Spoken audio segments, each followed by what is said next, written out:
hub, and spoke. Audio Collective.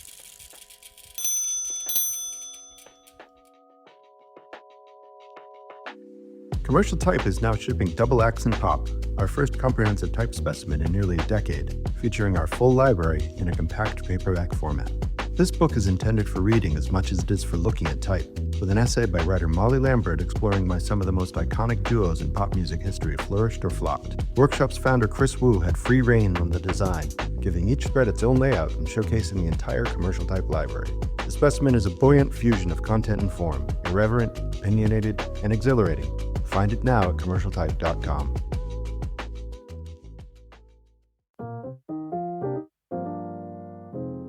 While many printers have shifted their focus, Freeport Press has remained committed to the art of print. For companies that need a printing partner for magazines, look no further than Freeport Press. We offer the capabilities a customer would expect from a national printer while offering the level of customer service clients expect from a family-owned business. Freeport Press. We do print, and we do it well. freeportpress.com.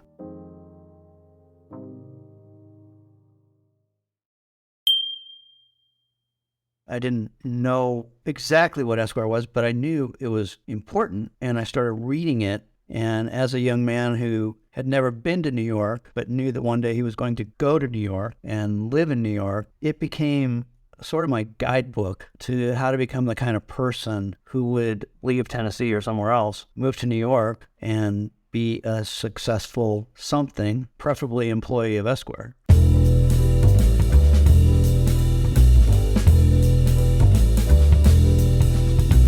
This is Print is Dead, Long Live Print, a podcast about magazines and the people who made and make them. I'm Deborah Bishop. I'm Sean Plotner. I'm Patrick Mitchell. While several interesting themes have surfaced this podcast, one of the more unexpected threads is this. Nearly all magazine-inclined men dream of one day working at Esquire. Some women, too.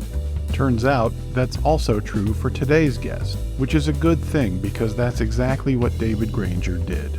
But all this time, I'd been thinking about Esquire, longing for Esquire. It had been my first magazine as a man, and I'd kept a very close eye on it. Unless you're old enough to remember the days of Harold Hayes and George Lois, for all intents and purposes, David Granger is Esquire. And in his nearly 20 years atop the masthead, the magazine won an astounding 17 ASME National Magazine Awards. It's been a 72-time finalist. And in 2020, Granger became a card-carrying member of the ASME Editors Hall of Fame.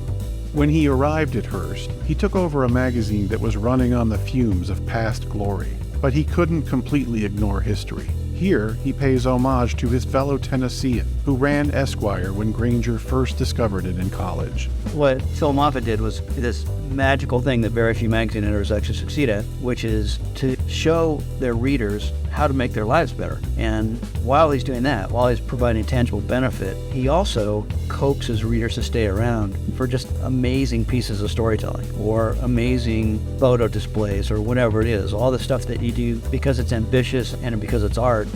Upon taking over at Esquire, Granger's instinct was to innovate, almost compulsively. Over the years, he's introduced some of print's most ambitious and imitated packaging conceits. What I've Learned, Funny Joke from a Beautiful Woman, The Genius Issue, What It Feels Like, and Drug of the Month, as well as radical innovations like an augmented reality issue and the first print magazine with a digital cover.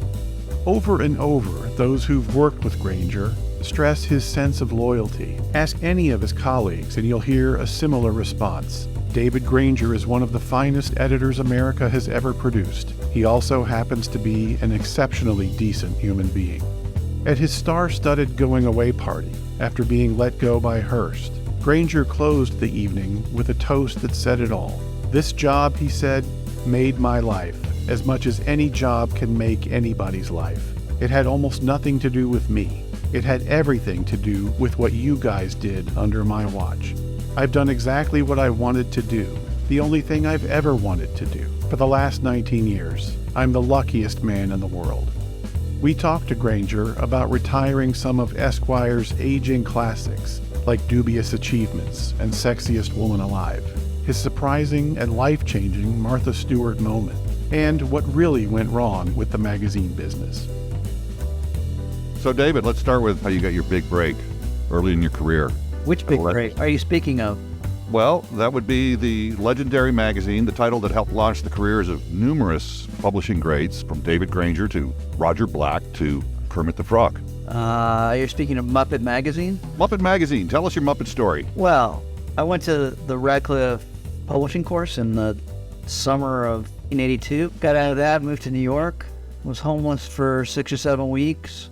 Eventually managed to hit the big time when I got a job for, I believe, $10 an hour writing chapters in a gardening book. So I wrote chapters. They provided me all the research. I wrote chapters on bonsai and pruning and perennials and annuals and stuff like that. And that was my big break in publishing. But shortly after that, I somehow managed to get an interview with Katie Dobbs, who was the editor-in-chief and the only editorial employee of the startup magazine, Muppet Magazine, the quarterly humor magazine for children aged 8 to 12. And I was Katie's assistant. And I was not a particularly good assistant because I wanted to do absolutely everything else. I sat in on writers' meetings. I worked in the design department. I did absolutely everything but answer Katie's phone. And after 18 months, she let me know one day that she thought it would be better for me if in the next 2 weeks I found my next opportunity. Oh, my. She didn't bring in the Cookie Monster to do that? No, though I did get to play Rolf the dog, though not in video or audio. I just wrote in his voice as our book reviewer. Book reviews. Did see that Kermit was on the masthead, and I believe he had a column in most. Kermit, I think, was the boss, and I think he wrote the editor's letter most months. That was quite a while ago, and it was, as you say, quite the launching pad. Yes, indeed. Well, let's back up even more now and see if you can tell us a little bit about growing up. Where'd you grow up, and what'd your parents do? I grew up around the United States. My dad was a social worker. He and my mom were both native Californians. My mom's still alive. My dad's not. And we lived in various places in California when I was little, but I mostly remember San Diego, where we lived until I was 11 years old. My dad had successfully gotten a couple of master's degrees, one in social work, one in public administration, and then decided he needed a PhD. So we moved to Wellesley, Massachusetts, where he got a PhD at Brandeis. Lived there for 3 years. Moved to Lexington, Kentucky, where he had his first big academic job as associate dean of the Graduate School of Social Work. And then after 2 years there, we moved to Knoxville, Tennessee, where I finished my high school career. I went to my senior year of high school there, and then went to the University of Tennessee, basically because it was the only place that had to take me. So my mom was a very effective housewife, but once her kids were all gone, she started the first of what became 3 different organizations. And this started in the early 80s. The first one at the University of Tennessee, called Human Animal Bonded Tennessee, where she trained humans and their pets to work with professional therapists, first in nursing homes and stuff, but then at the Patricia Neal Trauma Center at the University of Tennessee with the early days of trying to understand what autism was, all sorts of mental health issues. And she had a volunteer network of like 275 people in Tennessee, then recreated that when they moved to Colorado. So she didn't work when I was growing up, but worked for 45 years in animal-assisted therapy after that. What kind of early awareness did you have of magazines or media in general? I think I had the average awareness growing up in the 60s and 70s of things like Reader's Digest. Humor in Uniform was one of my favorite pages in any magazine. And then I started with highlights and all that kind of stuff. The first magazine I remember subscribing to was Sports Illustrated, but I didn't really think much about magazines until I was in college, when these 2 boys from the University of Tennessee, who were about 10 years ahead of me, I graduated, and they'd started this little publishing company in Knoxville called 1330, I believe it was at the time, for Whittle Communications. What was it? It was 1330. Patrick and I are very familiar with it. But then didn't it become Whittle Communications after that? Anyway, They bought this thing called Esquire, and I was a junior in college. I didn't know exactly what Esquire was, but I knew it was important, and I started reading it. And as a young man who had never been to New York, but knew that one day he was going to go to New York and live in New York, it became sort of my guidebook to how to become the kind of person who would leave Tennessee or somewhere else, move to New York, and be a successful something, preferably employee of Esquire. What Phil Moffitt did was do this magical thing that very few magazine editors actually succeed at, which is to show their readers how to make their lives better. And while he's doing that, while he's providing tangible benefit, he also coaxes readers to stay around for just amazing pieces of storytelling or amazing photo displays or whatever it is, all the stuff that you do because it's ambitious and because it's art. But if that's all you do, then your Harper's and your circulation is 100,000. So, I mean, Phil had a magic. I think his era was my first era of Esquire, and looking back on it, having worked at Esquire for a while, I think it was one of the better eras of Esquire. As a matter of fact, Patrick and I were both working for 1330 at that time. In the 80s? Yeah. I was an intern in 83 and went to work there after I graduated. And, Patrick and I started, we were talking about this a couple of weeks ago, we started our own little, it was mostly Patrick's idea. We had a monthly paper, the Knoxville paper. This was 85. And we put out a few issues, had a little bit of success, certainly got our hands dirty. And Whittle and Moffitt, Chris Whittle and Phil Moffitt, one day called us up to their executive suite, as it were, in Knoxville and claimed they want to meet us. And we thought, hey, someday we're going to be the publishers of Esquire. Right. So who knows? If things had turned out differently, you could have ended up working for us. I'm sure that would have been better than working for her. So at the University of Tennessee, what did you major in? I majored in two things, English and history. And did you practice or get involved in journalism in any way at that time? I never did. I didn't take a single journalism course. I left the University of Tennessee and went to graduate school at the University of Virginia. Eventually got a master's in English, but I'd never studied journalism. Why do you ask? And what was your thinking in terms of any kind of so-called career path at that time? Did you have ambitions to do something specific? I went to the University of Virginia sort of thinking that maybe I'd teach. And my father had been an academic, seemed kind of natural. And I was quickly disabused of that notion. I got to UVA, I was deeply intimidated by my professors and stuff. And I was so intimidated that I went before classes started and I read as many of the papers that they'd written as I could, their academic papers and stuff. And almost as soon as I started reading those things, it was like, wow, this is not something I want to do. They seem small. And I think that's when I first started thinking about what I could do that seemed significant or artistic, but that had a broader reach than what your typical professor could have. And I had a roommate my second year, I think his name was Paul Birdsall, and he had a subscription to Esquire.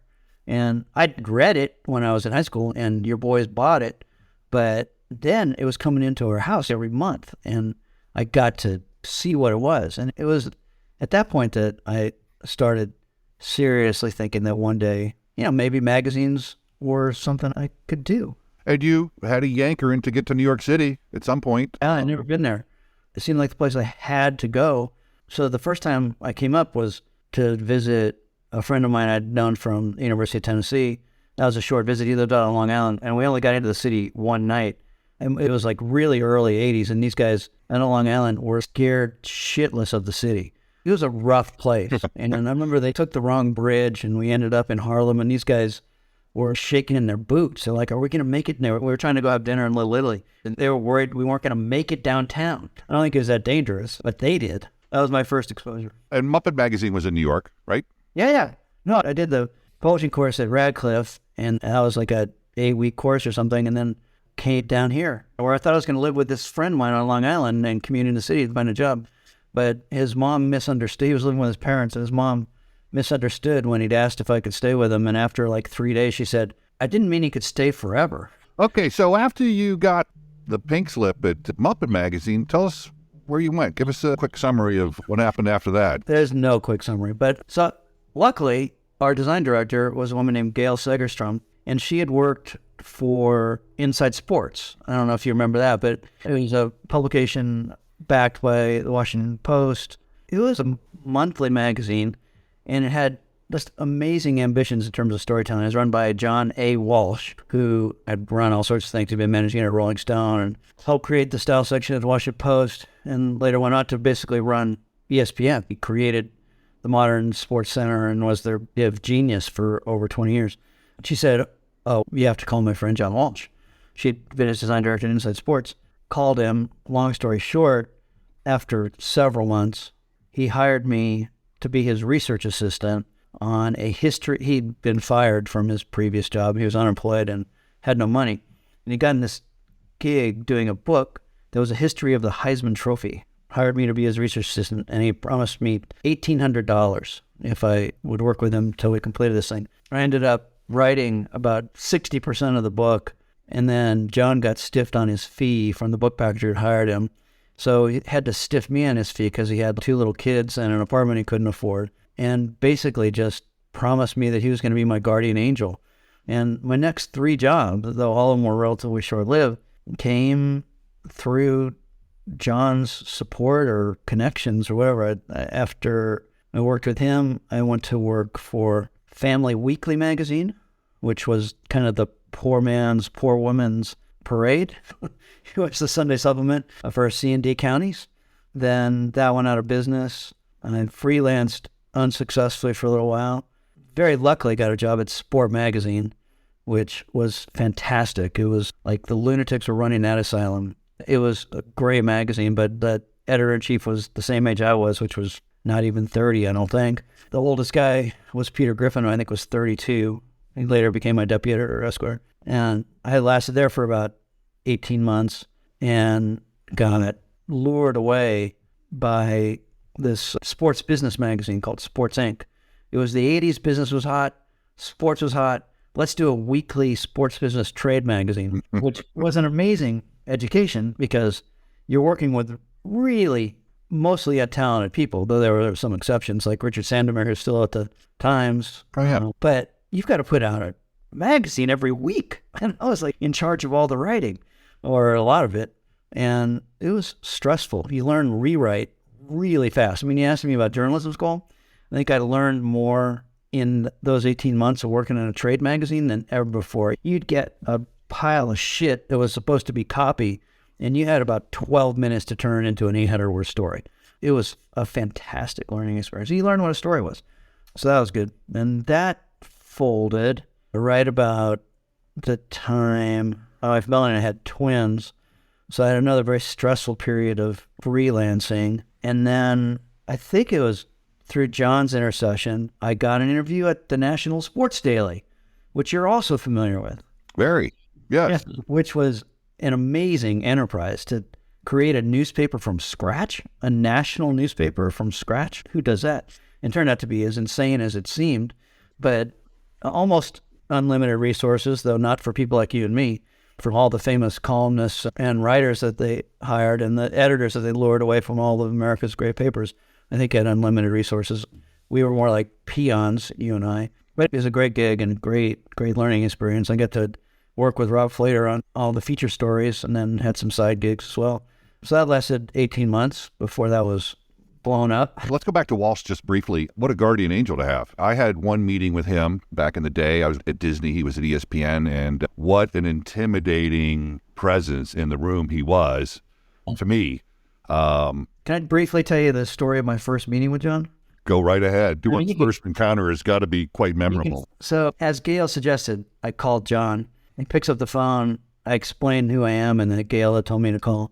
And he says, call me in a month. And so many young people are going to do that. I actually called back in a month. But put it in my calendar. A month later, I called him. And it turned out the day I first called him, he had just found out that Group W Broadcasting was not going to finance his attempt to create a competitor to ESPN. He'd been working on that for months. And so I happened to call him at a bad time. So I call him a month later and he says, okay, meet me for drinks on Friday, 5 o'clock, the Oak Room Bar at the Plaza. I go, well, how do I recognize? He goes, I'll be in a brown sports car. I'm like, what? So I get to the Oak Room. I get a table near a window so I can look out on Park Avenue South for a brown sports car to drive up. I'm there for about half an hour nursing a beer because, I was unemployed. I think I had $11 to get me through the weekend. And I'm nursing a beer, nursing. I hear the bartender scream out, David Granger, is there a David Granger in the house? I raise my hand. This albino walks over to the table and he says, let's get away from this window. So we go back into a darkened corner of the bar. There's a candle on the table, and he immediately blows out the candle, and he starts talking. He starts asking me questions about myself, but he won't look at me. I'm thinking, this guy hates me. Turns out, albinos, most of them, light, really irritates their eyes. So he listens to me for a while, and he says, okay, I might have something for you. Meanwhile, I'm still nursing my beer. He's had 1, 2, 3, 4 vodkas. And I'm stressing. I have $11. This is before I ever qualified for a credit card. I didn't have an ATM card. I had $11. Then he calls for the check. I said, no, I'll get this. Because, that's what you're supposed to do. Somebody's doing you a favor. And he goes, how much you make? And I said, before I got fired, I was making $11,000. And he goes, nobody who made $11,000 is buying me a drink. I was like, thank you, Lord. Thank you, Jesus. And that was my first encounter with John A. Walsh, the great John A. Walsh. So then you go from the Sports Weekly, an insane situation, to a daily that was very exciting as one who was part of it, and a little insane too.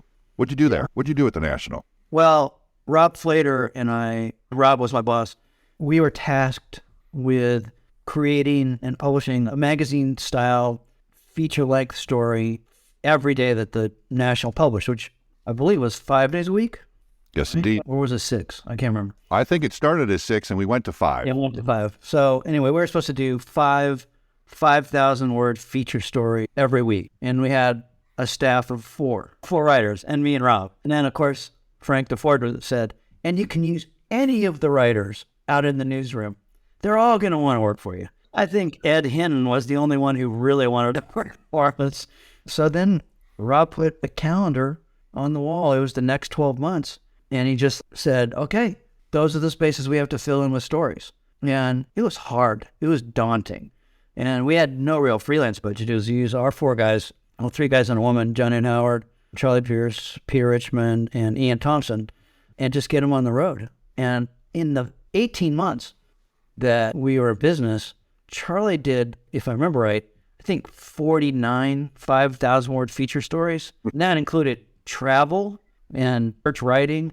Peter Richmond was just behind him with like 47 or 48, and the other 2 did an equal number. And then we just begged among the writers on staff to fill in the holes. And it was a lot of work, but it was fantastic. And what an education. You got to work with amazing writers on ambitious stories. And Rob had been a longtime editor at Sports Illustrated, features editor, great editor. I learned so much from him, and it was great. And the most exciting part of that was that we were like the little magazine corner of the National. Yes. But the National was a newspaper. Yes. It was run by newspaper guys. And especially guys like Van McKenzie did not understand why Frank was wasting those 4 to 6 pages every week on feature stories by the guys in the magazine part of it. And they were clearly trying to take none of my territory and the paper away from us. But at one point, Rob was on vacation and Van informed me that they were taking Rob's office away from him, and I had to call him on vacation and tell him. Well, my man. And I don't know if you remember Rob, but great man, a little tightly wound.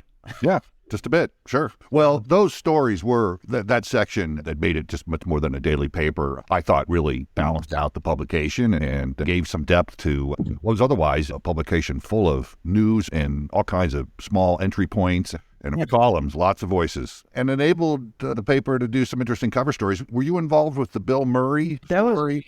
Not directly. That was Peter Richmond's idea. He was on our staff, and I think Rob must have edited it. I did not have any involvement in it, but I just remember when Peter went to Chicago and attended a game or something with Bill, but I didn't edit that story. Why do you ask? The reason I ask is because I know you ended up working with Murray at Esquire, and he appeared in those pages on occasion, and I'll never forget, there were so many memorable days and events in that short-lived National, but the day Bill Murray came to the office and just started cracking on everybody walking around, it was like he had no handler, no leash. He just showed up in the newsroom and went wild.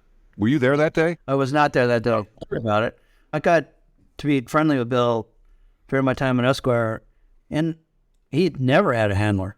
Bill just walks through the world. You know, he told me last time I had a significant sit down with him, he just said, I don't worry.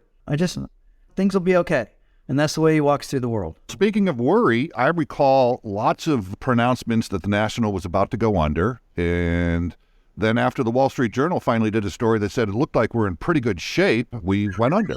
But just a few months after. How did you react to that? That kind of came out of the blue for all of us, I think. Yeah. My main concern was what I was going to do. Like I said, when I lost one job, it was when my wife and I just had twin daughters. And when I lost the National job, we just bought our first house in Westchester and moved my family up there. So it was a little daunting. And Melanie, who was a librarian at NYU, had firm plans to leave that job. So we were faced with the prospect of no income. But these things always work out, a little stress. But I was in mourning for losing the National because it was a great gig and I worked with great people. But at that point, it was just, I got to find work. And my friend Craig Reese had just been named the editor of Ad Week and Media Week and Brand Week. And he asked me to come be his number 2 and essentially run all the features in those magazines. And I did that. And the first day I was in the office, I remember looking out to this newsroom and realizing that once again, I was at a trade magazine where there was very little talent, and I had to put out not 1, but 3 magazines a week. And I thought my chest was going to explode. But blessedly, on the second day I was there, I got a phone call from a guy at Condé Nast named Art Cooper, the editor of GQ magazine, who said, everybody tells me I need to hire you. Wow. That's a great call to get out of the blue. Had you ever met him? Never met him. And it was, again, John A. Walsh, Frank DeVord, and the guy whose job he was sort of trying to fill, Kaplan. All of them had said, you got to talk to David Granger. Because I guess at the National, I'd shown that I could do some feature stuff and all that. So I think that was day 2 at Ad Week. And it took me over a month to convince Art that I actually was the right guy to hire. And then he offered me $15,000 less than I was making just as a test to see how much I wanted to work for GQ. And eventually I bailed on my friend Craig and joined the glossy magazine world. And not without first helping a few refugees from the National come aboard over at Adweek Media Week at George Brewery. And let's give a shout out to Scott Robson. Haven't even heard that name in many, many years. And I do think that between the time you called me and I got there, you were out of there. Yeah, as I said, it was my second day when I got the call from Art, and I think I was gone in just about a month from that day. So I'm sorry to abandon you. Well, it worked out fine. We'll be right back. Hi, this is Jeremy Leslie at Mag Culture. We're proud to support the Print is Dead podcast because we love magazines too. Visit magculture.com and see why print is far from over. It's just getting started. Read the journal for interviews and reviews, listen to our podcasts, visit our shop in London and online, and come to our live events in London and New York. We love magazines. Subscribe to our newsletter for weekly updates, all at magculture.com. Okay, so at GQ, I believe you were executive editor, Art's number 2? No.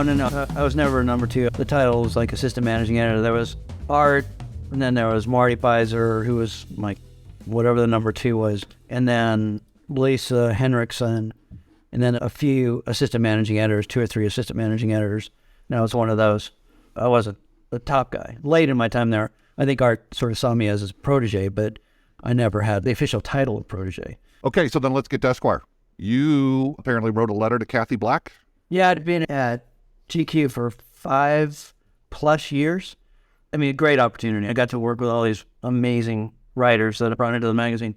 But I was eager to try to run my own show, and I kept auditioning for editor-in-chief jobs. Internally, I was considered for the details job, which went to Michael Caruso. I auditioned for a couple others, including the top job at Civilization, the magazine Library of Congress. And my advice to them was they should stop using both the words library and Congress if they were going to have a successful magazine. I don't think I was offered that job. But all this time, I'd been thinking about Esquire, longing for Esquire. It had been my first magazine as a man, and I'd kept a very close eye on it. And it was dying when I was at GQ. I mean, GQ was kicking its ass, especially in terms of fashion advertising. Men's Health had come on the scene and was kicking its ass in terms of a lot of the lifestyle stuff and active living stuff. It was dying, and it was also badly run. It was not a good magazine. It was very New York-centric. Looked at its nose at readers, and I read this story on the front page of the business section of the New York Times about the then editor of Esquire, and the first sentence was, Ed Kozner is going to miss this office. And it was basically prophesying the departure of Ed and maybe the demise of Esquire. And I'd been watching and longing for Esquire, but that kind of kick-started me, and I started writing this letter to Kathy Black, who'd just recently become the new president of Hearst Magazines, explaining that I knew 3 things that none of the previous 3 editors of Esquire had been aware of, and that those 3 things were a formula for Esquire's success. And so I wrote this letter and just agonized over it. And I was so freaked out about how to get it to her. I didn't want to give it to the messenger service at Condé Nast because, so who knows what happens to it. So I walked it over to the address from the masthead of Esquire, and I just assumed that's what Hearst was. Of course, they were in a separate building, so I left it with the guys at the desk down there. Only later realized it was the wrong building, went back and grabbed it from him and took it over to the main tower and left it with someone who eventually got it to Kathy. And then a couple days later, I started calling her. I just started calling her number. And then her secretary would say that she'd get back to me. She never did. I'd call again. I'd call again. I'd call again. Finally, at some point, she picked up and I said, oh, hey, it's David Granger, editor at GQ. I wrote you a letter about Esquire. I was just wondering if you'd be interested in talking with me. And there was this pause, this long pause. And then she said, not really. Oh, roasted. And then she went on to say that she was very supportive of all their editors and there are no plans for any changes and blah, blah, blah. So I was devastated because I was on the verge of turning 40. And I figured either the magazine was going to go out of business or somebody else would get it. And by the time that person failed, I'd be too old to get the magazine, had all those thoughts. But there was no way for me to make another approach. And like a year later, this guy started calling my office. Ed Kozner got fired, and some guy named Michael Wolf kept calling him off. It wasn't the media guy, it was a consultant who worked for Booz Allen Hamilton, and I didn't know who he was. So I kept telling my assistant to take a message. He called like 5 times. Then it was 5:30, my assistant was gone. Phone rings, I pick it up. He says, oh, it's Michael Wolf. And I said, oh, I'm so sorry I didn't get back to you. How can I help you? He said, I was just wondering if you wanted to have lunch with Kathy Black tomorrow. Like, I'm really sorry I didn't get back to you. And the next day I had lunch with Kathy, and it was one of the most intimidating lunches I've ever had. It was in the corporate dining room of Hearst, and there was a guy with a thing in his ear, and I thought he was like security or something. Turns out he was just the guy who ran the dining room. I was intimidated, and he'd go in and he'd sit at William Randolph's first boardroom table on the corner with waiters and all this kind of stuff. And it was fantastic conversations, like an hour and a half, really intense. But at the end of it, she said, well, do you have any thoughts? And I said, yeah, I'm just glad I wrote you that letter. And it was clear to me she had no idea what I was talking about. Wow, those 3 things didn't matter, whatever they were. I don't remember what they were, but they found the letter later, and it became part of their PR that I had the gumption to write this letter. Yep. It's a rags to riches story. So you get to Esquire, you've got the job. Pretty exciting, I would imagine. Yeah, it was my life, man. I was 40 years old.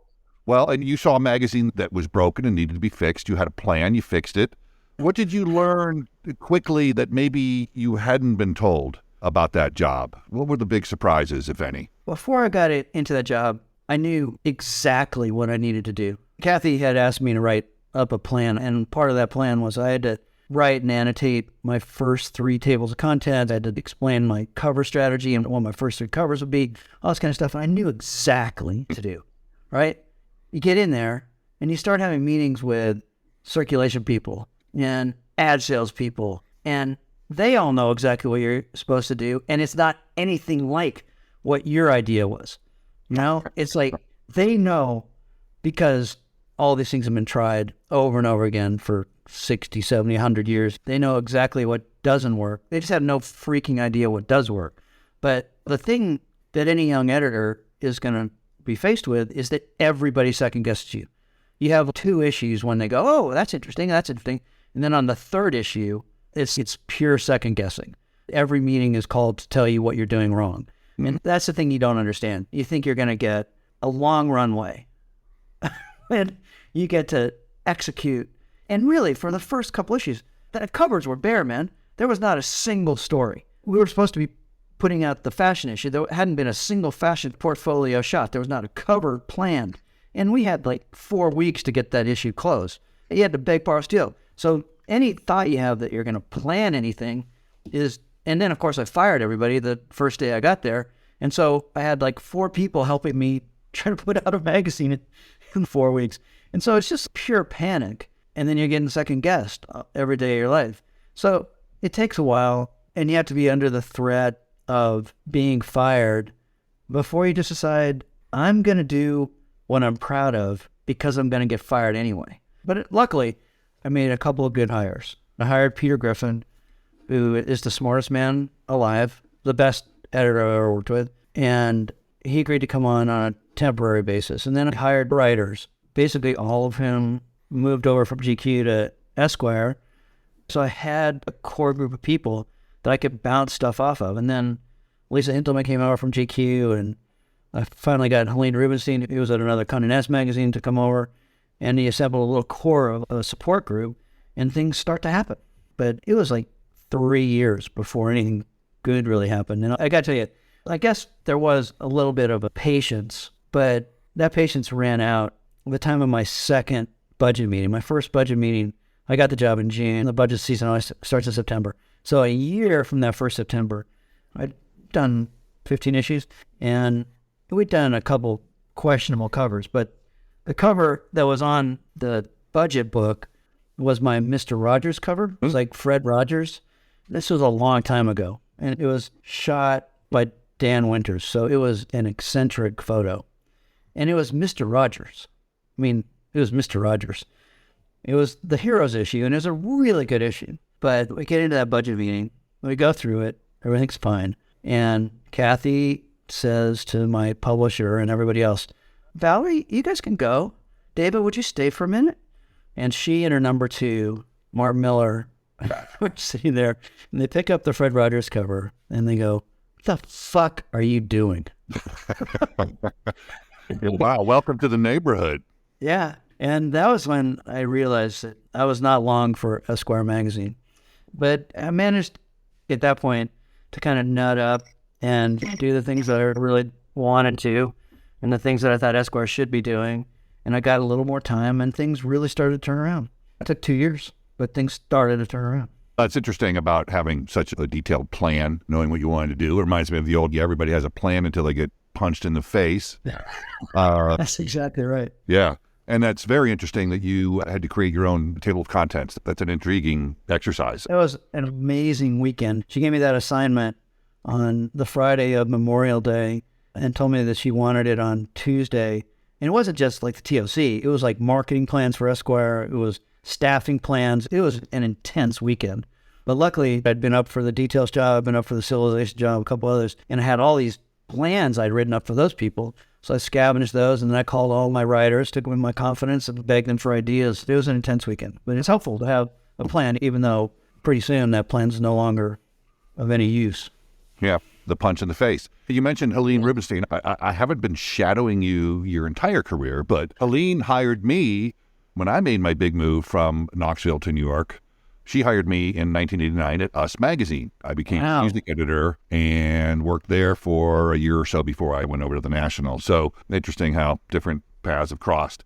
What was your favorite part of the job as editor of Esquire? There are a lot of things to love. I loved having access to most people that I wanted to talk to. I loved working with writers. I loved having a full-time staff of like 40 people and then another 10 or 15 people who were regular contract people who came to me every day with stuff I should be reading or stuff I should listen to or ideas for what we should do with the magazine. People were incredibly passionate about working in Esquire.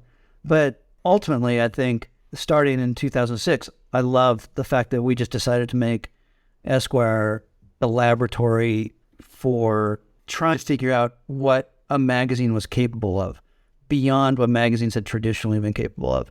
And that was 2006, and that was just as everybody was saying that the internet was going to destroy all forms of print. And we just had to prove that that wasn't true. And so we used things like the internet to drive more people to the magazine. We played with all sorts of insane technical innovations, like the first magazine cover on which words and images moved, and that was in 2008. We did the first augmented reality issue of a magazine. But even more than that, we just played with what a magazine was capable of inside. And we used every bit of the magazine. Like, nobody since Mad Magazine used the margins.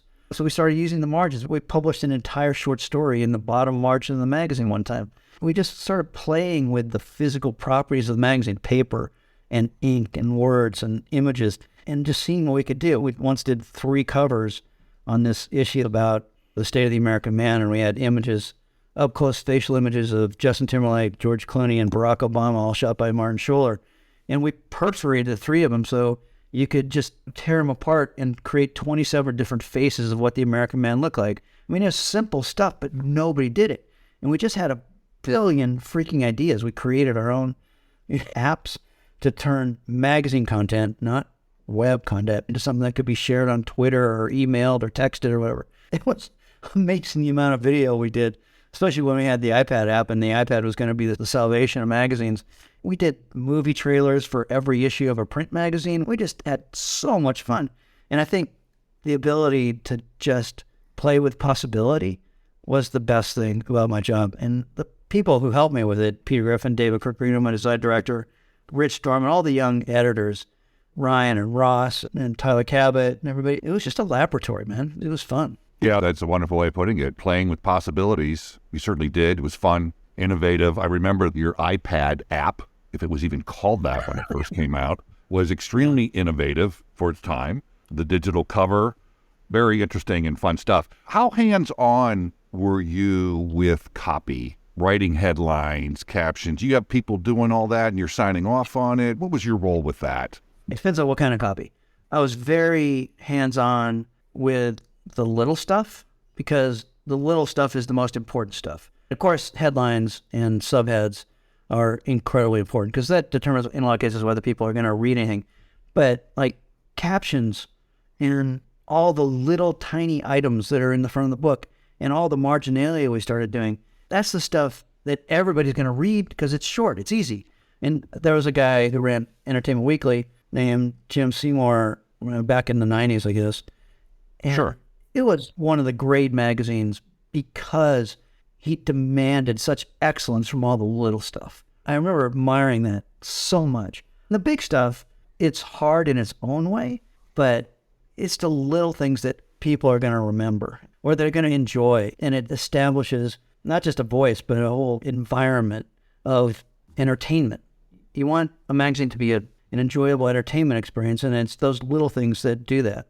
When it came to feature stories, Peter Griffin and I, Peter had worked at Time Inc., and, you know, that was editing by committee at Time Inc. A story would go through 3 layers at least of editors before it hit the page. And Peter and I wanted our editors to be responsible for their own stories. Their writers had to see them as the ultimate arbiters of it. That's what we wanted. We backstopped them. Peter did amazing jobs helping people with their edits on things, and I read and approved everything, and sometimes I was hands-on. By the end, I was only editing 1 or 2 writers full-time. But I read everything, and if necessary, I would try to help. But yeah, I was pretty hands-on on everything, especially anything that was display. Like working on covers, best day of the month. Me, Kirk Rito, and Griffin would sit in Kirk's office, order lunch. And sometimes that day would stretch into 3 or 4 days. But those were the funnest days ever, especially because covers always suck. They suck, and they suck, and they suck until they don't. You know? At some point, Tell sucking. Tell us about how you guys came up with those crazy type covers. I think that was starting around 2006, the wall of type. Yeah, that was right around that time. It was like 2006. So we had this guy, Daniel Craig, who was going to be on our September cover. And It was a big chance. That was before he'd become Bond. The reason we put him on the cover was because he was going to be in his first Bond movie. And the word out of England was, this guy sucks. So we do a photo shoot with him, and the photos are miserable. The guy has one facial expression, these pursed lips, and I'm thinking, this is a failure. But on the other hand, I look back at the cover before it, and it was just one of those magazine covers. John McCain was on the cover, and it had a number on it, and it had some traditional magazine cover lines, and I was so sick of that. And I knew Daniel Craig was going to fail, because he was going to be the worst Bond ever, and he had this pursed lip look on his face, right? And so I went into Kirk Rito's office, and I was like, you're going to have to save this. And he goes, well, what do I do? And I go, look, I want you to create something that looks like the Vietnam War Memorial behind Daniel Craig. I'll give you all the words. You just create this wall of type. And I want it to look like the Vietnam War Memorial. And he goes, okay, give me the lines. And I wrote all these sentences. They weren't sentence fragments like most cover lines are. They were full, complete sentences. Like, it's been 5 years since 9/11. Nothing's happened, and we're still pissed off. Lines like that, like full sentences. And I gave all these lines to Kirk. It was a lot of words. And about an hour later, he comes into my office, and he goes, I don't understand. And I go, come on, man, like the Vietnam War Memorial. And I stand up in front of the wall, and I just, words all over. He goes, I've never seen the Vietnam War Memorial. And so we started calling up pictures of Maya Lin's like masterpiece. And he was like, oh. And so he started doing that. And then he varied the sizes of the types and the emphasis. And we created this wall of type behind Daniel Craig, and it did amazingly well. And for the rest of the time we were there, with certain exceptions, we just loaded it up. The type became the point of the cover. It was like, this is a magazine of ideas and words. Let's show that on the cover.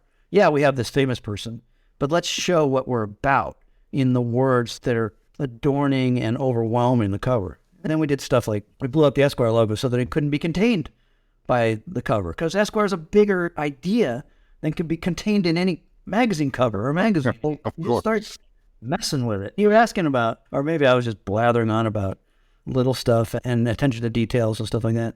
I hated when a page only did one thing. I mean, in feature stories, it's okay.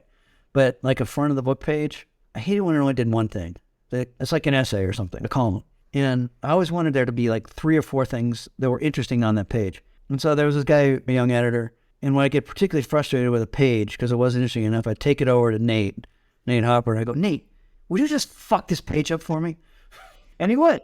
And they got really interesting. Those covers were so memorable. I personally loved them and thought they really stood out. And it's interesting to go on the Esquire archive and look at how they evolved with the different fonts and the hand-drawn. It was like trial and error. It was experimentation. And some of them weren't very good, but we were trying to be loud. We had this consultant guy, Steve Blacker, and the only thing any circulation consultant ever said to me that stuck was Steve going, look, don't just think about because I was saying, well, maybe we should do newsstand covers and then do subscriber covers where we don't have as many cover lines. He's going, no. It's not just about the newsstand. It's about the homestand. Think about when a magazine comes into your house. It's competing with everything that's on TV. It's competing with games and every other diversion. You've got to draw their attention, and that made sense to me. And so we made our covers as loud as they could be. We'll be right back. Print is Dead is made possible by the support of the Society of Publication Designers. The SPD powers the future of visual storytelling, setting the standard for editorial excellence and shaping the future of visual culture. For more information, visit spd.org. Let's just change the pace a little bit, and We're gonna play a slow song? Yeah, we're going to slow dance, a little bread. Yeah. And actually, we're going to pick it up a little bit. I'll say something, and then you just tell us the first thing that comes to mind, and you can elaborate. Dubious achievements. That was fraud, baby. That was fraud. It was one of those things that people associated with Esquire. They hadn't read it since like 1968. And we tried to revive it and make it relevant. But this was like when Jon Stewart was coming on the air, and there was political satire every night. And so Esquire had done this annual issue where they did fake headlines and then the stories that went with it and the real news stories that occasioned those fake headlines. And it was funny in its day. And we tried so hard to make it relevant and failed every time, including like Dave Eggers edited it in the 1 year that he worked at Esquire. We hired Jay Lovinger, who's a legend from Time Inc., but mostly from John A. Walsh, to come in one year, and we tried everything. It just didn't work, so we killed it.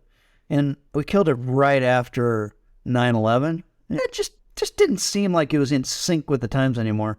And so I got a bunch of nasty letters from people who, as I said, hadn't read us since 1968. Eggers had done it once. I'm going to have to look that one up. Sexiest woman alive. Scarlett Johansson. When we put women on the cover, we always wanted to give the impression that the women enjoyed the experience and give our readers that, rather than doing the thing that men's magazines are up. It's hard not to do, which is objectify. And so one year we did, over 6 months, we gave visual clues to who the live there. It was, I couldn't see who it was, but it was like, in one, she was in her trailer home and on the floor in front of the open refrigerator, and the place was just a mess. All of them were shot in this trailer home in Appalachia or somewhere. And in one, she was like shaving her legs in the sink, and it just looked like the most down on her luck human being in the world. And it was Scarlett who played all these roles for us and spent like 3 days shooting this thing just to do this long, slow reveal of who the Sexiest Woman Alive was. It was tons of fun. Lad mags. Yeah, when I got to Esquire, that was when the Lad Mag thing was happening. I can't even remember the names of them anymore. God. Gem, Maxim. Maxim. And that was one of the things that, when I talked about second guessing earlier, all the circulation people, all the ad sales people, that was the thing that they most second guessed me about. It's like, Maxim's successful, FHM's successful. Aren't you guys more like Maxim? Yeah. Well, yeah, they're putting Mr. Rogers on the cover. Sure. Yeah. I was at a cocktail party speaking to Mr. Rogers with Jan Winter once, and I was complaining to him about newsstand sales, and he was commiserating with me until he looked at me and he said, "Wait a second. You're the guy who put Mr. Rogers on the cover, aren't you?" I've commiserated with me right then. Were the Lad Mags competition for Esquire? Yes. They're competition for readers and competition for advertisers. And I think one of the reasons that Maxim succeeded was because men's magazines had stopped giving men advice. And even though the advice in Maxim was mostly bad advice, it was advice. And so I think men's magazines had kind of abdicated their role of offering guidance. And that was one of the things that I worked really hard with my staff to try to do. I had this Martha Stewart moment once when I was driving to tennis with a friend of mine, and it was in my first couple of years at Esquire, and he goes, "How come there's not a Martha Stewart for men?" And that day, I went to the library, and I found the last 3 issues of Martha Stewart, and I read it. The next morning, I had an emergency meeting. I had the staff come in, and I was like, "You guys need to read Martha Stewart." And they're like, "What?" And I was like, no, you got to read it. This magazine's amazing, because this is what Martha's message is to her readers. I love you. I love your life. And if you follow my advice, your life is going to be better. And I was like, we got to do some of that. It was one of those moments when I was like, okay, it's getting a little clearer what I'm supposed to be doing here. Frank DeFord, the editor at The National. Okay, 2 things. First, one of the 3 greatest sports writers of all time, and one of the great writers of all time. Second, way too nice a guy to be the editor-in-chief of a daily national newspaper. Frank was such a nice man. You know, you got the nice letters from him in purple ink and all that kind of stuff. He was like a great man. But that led him to say yes to everybody. Even when there were pitch battles at the National, especially the ones I saw between the news side and the magazine side, Frank just said yes to everybody. So I love the guy. Just too nice a guy to be an effective editor-in-chief. Art Cooper, editor at GQ. Okay, here's how lunch was with Art. Every once in a while, like 2 times a year, I'd get invited to lunch with Art. You had to be at the Four Seasons, 12:30, sharp. The second you sat down, vodka martinis, ice cold, are on the table. Art's got an agenda. For every lunch, he had an agenda. He'd usually write it out. He planned his day around lunch. He'd sit there in the morning planning what he was going to be talking about at lunch. So, vodka martini, with the first course, a bottle of Chalon Chardonnay. With the second course, a bottle of some red that was Julian's Choice. As soon as you finish, Art's like, we're heading to the bar, because after a while they wouldn't let him smoke at the tables anymore. You could still smoke at the bar. Light up a cigarette, have a Sambuca.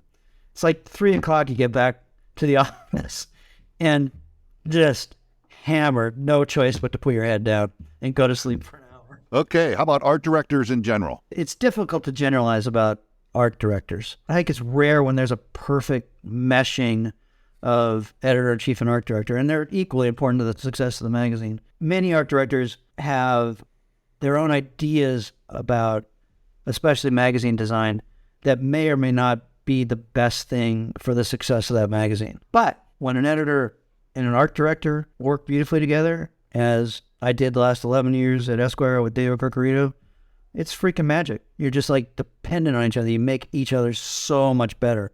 Greatest creative collaboration of my life, and that's the potential of the editor-design director relationship. Great, couple more. A quote of yours. The spread is one of the great, maybe lost, art forms of all time. The spread, the magazine spread. Yeah, I believe that. There are many things that the internet just can't do, like almost everything. But the design possibilities and the expressive possibilities of a 2-page spread in a magazine are just limitless. You can do anything on 2 pages of a magazine.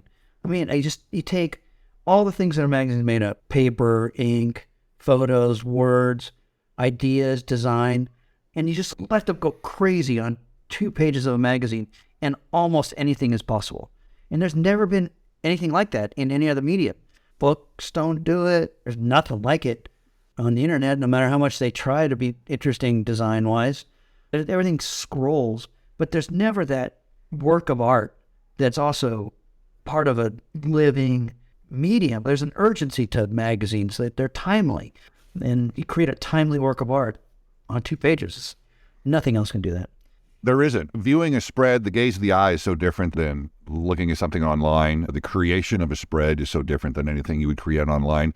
The anticipation or expectation of turning a page, you don't get that online. And I think there's a real psychology that makes it interesting. And your notion of, like, front of the book stuff, making sure a page does more than one thing. Geez, a spread, like you said, can do so many things. The phrase content creation. Well, content is a word that I try not to use. I think it's the dirtiest word in the English language, especially starting in the mid-aughts of this century. It's just like content. It's like the great leveler. It's like anything that fills up the space is of equal value. That's what the word content means. It's like, we're going to get some content and put it on this website. What the fuck? You have articles. You have photos. You have great pieces of writing. It's not content. It's something that somebody slaves over. But that's the mindset. It turns out that the medium is the message, right? If you create something that's designed to be read quickly, whether it's on a web page or social media or whatever, it's gonna suck more than something that is designed to move somebody and make them rethink the foundations of their life. And a magazine has a potential to create a work of art, a timely work of art, that'll have a profound effect on somebody. Okay. Awards. You've got a few. Yeah, they're nice. They make you feel good. I have this Polaroid of myself sitting in a abandoned folding chair on 8th Avenue holding one of those National Magazine Award statues. That's one of my favorite photos. We had 17. They're on display in the Esquire offices, and on my last day there, I stole one just so I could have one. So I guess they mean something to me. How many of those Ellie's can you fit into one briefcase? I just took one. I don't know. I don't even remember what I took it out in. You can't plan to win awards. You just try to do really good things, and then every once in a while, it happens. Okay. The slogan, man at his best. Yeah, for a long time, Esquire, its slogan was the magazine for men. For most of its life, like up into the late 70s. And then when your boys, Woodland Moffat, took it over, they changed it to Man at His Best. And there was a reason for that. As I said before, Phil Moffat, he had a mission in Esquire, and he was well ahead of his time in that he was really into yoga back in the 70s and 80s, and he believed in the possibility of personal improvement. And that was one of his main goals for the magazine, kind of like my Martha Stewart moment. He wanted to help people improve their lives. And he changed the slogan of the magazine to Man at His Best. And when I got to Esquire, I think they'd gone back to the magazine for men, and I know that they scrapped Man at His Best. And as soon as I could, I changed it back to Man at His Best in homage to Moffat, but also because I wanted it to express part of our intention for the magazine. I guess I'd be remiss if I didn't ask at least one fashion question, and I'm not one to delve into fashion, but, I think you've got some experience with it. What's the best men's fashion tip you learned while you were at Esquire? That's a hard one, because when I was at GQ, Tom Gino wrote this piece called My Father's Fashion Tips. His father thought he was Sinatra, and he had very strict rules about fashion. And the piece was built around 5 of his father's fashion tips. And the one that stands up to me the most is always wear white to the face. It just shows off your face. Your face is your greatest asset. Always wear white to the face. It's like putting a spotlight in your face. But almost equally relevant and true is another of Lou Ginod's fashion tips is the turtleneck is the most flattering thing a man can wear. It's just true. I mean, in Esquire, I learned a lot of the details. I learned a lot of the history, but I started being aware of what I wore when I was working in Sport Magazine. I saw a picture of myself sitting in a dugout with Dave Parker, the great Red Slugger, and I was wearing like some shitty blue pants and a shitty checked short sleeve, and I realized, man, no wonder athletes hate sports writers. And from that moment on, I decided that I was going to dress at least as well as the people I planned to meet that day. Well, I got to tell you, I'm very glad you didn't show up today with a tie and a jacket on. Okay, thank you. Let's move into really my final section here, the section of today and the future. What's wrong with the magazine business today? What's wrong is that everybody lost faith in the vitality and vibrancy and validity of the medium. And that started with the magazine companies. When everybody went running toward the inevitable payday that was the aggregation of content and gathering a huge audience and believing that advertising would flow if you just presented a large audience to the world, everybody ran in that direction. Hearst, Condé Nast, Time Inc., they all abandoned their print products and started investing in digital because, of course, digital was the future, even though there were already players who were going to kick their asses who were dominating that space. It's like if you can't win the game, play another game. And they abandoned the game that they were good at. And so that filters down to everybody. When the business side is shaky, editors and writers are less likely to take chances editorially, right? Because you do something that gives offense to an advertiser or to readers, and you're putting the viability of the business at risk. So that's a big thing. But then the rise of social media and the fact that everybody has a platform that has the potential to spread worldwide in an instant also makes editors and writers a little scared. It takes a lot to stand up to the mob when somebody decides that something one of your writers has written is offensive in one way or another, or racist, or sexist, or whatever. And the ability to stand up to that sort of invisible mob is hard, and it causes a lot of people to play really safe. There are a lot of pressures on magazine editors and writers to play safe. It's the same in most media. It takes a lot more courage to stand up for what you believe in and the highest forms of expression now than it did when I was an editor-in-chief. Well, we're on a podcast called Print is Dead, Long Live Print. And sometimes my thinking is, geez, the magazine business is long gone. But there are still some great magazines out there that are first and foremost print magazines. New York Magazine is still excellent. The New Yorker. I think the new Sports Illustrated works. The Atlantic, on and on. They're still there. They still come in my mailbox. Is there ever a chance we're going to see more magazines or a revitalization of the industry? It's hard for print to be as vital as it was because there's not a robust advertising base. And for better or worse, mostly better a long time ago and worse more recently, advertising was 85 to 90% of a magazine's revenues. So if advertising goes away and you don't have the pages, you just don't have the resources to do what could be done in the 90s and the early 2000s into the 20 teens. It's hard. I love it when I see little magazines popping up I got to help this magazine, Racket, which is this high-quality tennis magazine. I got to help them get started, and I'm amazed that they've been able to sustain it. But they sustain it not through the traditional magazine metrics of advertising and circulation. They must sustain it through doing events for advertising partners or for just folks with a lot of dough. And so that's a little different. And it's also a reason not to give offense. When you're being sustained by your sponsors, it's a little harder to do anything that's really risky. There's always going to be great magazines. Every year I judge a city and regional magazine contest, and there's always really good, really surprising stuff. And a few years ago, I went to one of their conventions.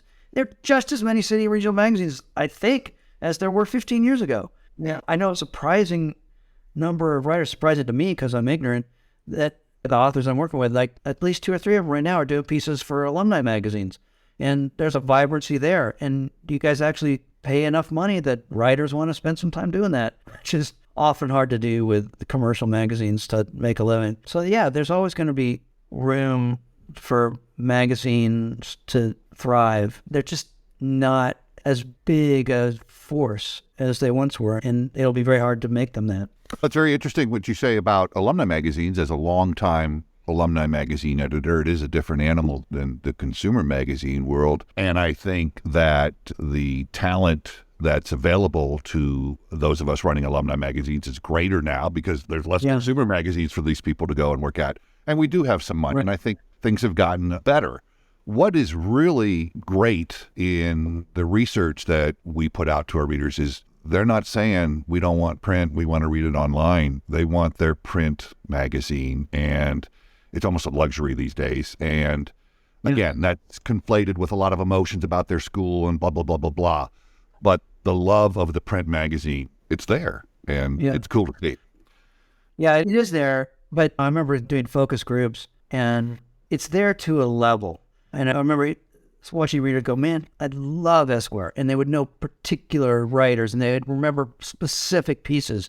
And they would talk about the things they loved in every issue. And then at the end of the thing, the guy would say, so, are you going to resubscribe? And you go, I don't know. When it comes going into your pocket for $15 or whatever it is, well, it's not that much money, but there's some weird disconnect there. But I know about people's love for print. I see that in the book business. All the growth in books over the last 10 years, it's exploded in the last 2.5, is in hardcover sales. Audiobooks are growing slowly. Ebooks have completely flattened out. Together, they're only like 12% of the book market. And hardcovers are where all the growth is. And there's something that people like about that. Yeah, well, I understand that. I love having a book in my hands, and ebooks aren't the same. Tell us what you are doing now. Speaking of long live print. Yeah, I work in the book business. I'm a literary agent. I've been doing that for 6 years. And it's been good. It's been good. The thing that struck me after getting tossed out of the magazine business was when I started having meetings with book people, there was, especially at the executive levels, there was like genuine optimism. And I hadn't felt that in the executive levels of the Hearst Corporation for a long time with regard to magazines. And so it was refreshing that top editors and top executives, they could see that they were in a growing business. It's not a huge business, but it was a big business and growing. And so there's optimism. There's willingness to make investments. They're running scared in certain ways too. But it's a business where its leaders know there's an upside. And that was refreshing for me as somebody who wants to catalyze creativity. Could you share a project you worked on or are working on now? Yeah, I could bore you to tears for like several minutes. What's the most exciting project you've worked on since you left magazines? Can I give you 2? Okay, the first one that was probably the most fun and made me feel like I was part of the cultural conversation was we got chosen to represent this guy, Andrew McCabe, who was the deputy director of the FBI. And then Trump savaged him and his wife and fired him. And I got chosen to help represent him. And as soon as we got the gig and won the beauty contest, I flew to D.C. and spent 2 days with Eddie in his living room and just interviewed him and started writing the proposal. And then we ended up turning it over to a writing team. But we did the book fast. We got it out in a timely manner, and it hit #1 on the New York Times bestseller list, which was tons of fun. The thing that I'm most excited about right now is that 3 of my writers have written a novel that is the funniest, most intentionally offense-giving piece of writing I've read in a very long time. It comes out November 8th. I don't know what else is happening on November 8th. There may be like some elections going on or something, but I think the event of the day is that The Lemon, it's called The Lemon by S.E. Boyd, is publishing on November 8th. And it takes shots at everybody who deserves to have shots taken at it. It's set in the world of high-end cuisine, but goes quickly into the cynical world of big-time media and the fame industry, the celebrity industry, and it's hilarious. You zip right through it, and it's fantastic, and it's made like 15 books you have to read this fall lists and gotten amazing advance reviews. I just hope when it comes out in November, the reviews are as fantastic as they've been so far. But anyway, it was great working with 3 authors, creating a pseudonymous new author, and creating a book that I think is going to be very successful, The Lemon by S.E. Boyd. Got it. You sound very engaged and into what you're still doing.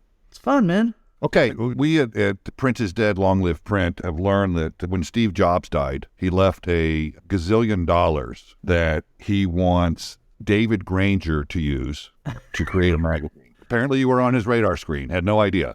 Maybe it was that digital cover you did. Anyways. No, he blackballed us from ever getting advertising. We were blackballed for 12 years during Apple's biggest growth spurt from ever getting a page of Apple advertising. He never gave Esquire credit for the fact that he knew a turtleneck was the best way to go every day. Okay, so you got oodles of money.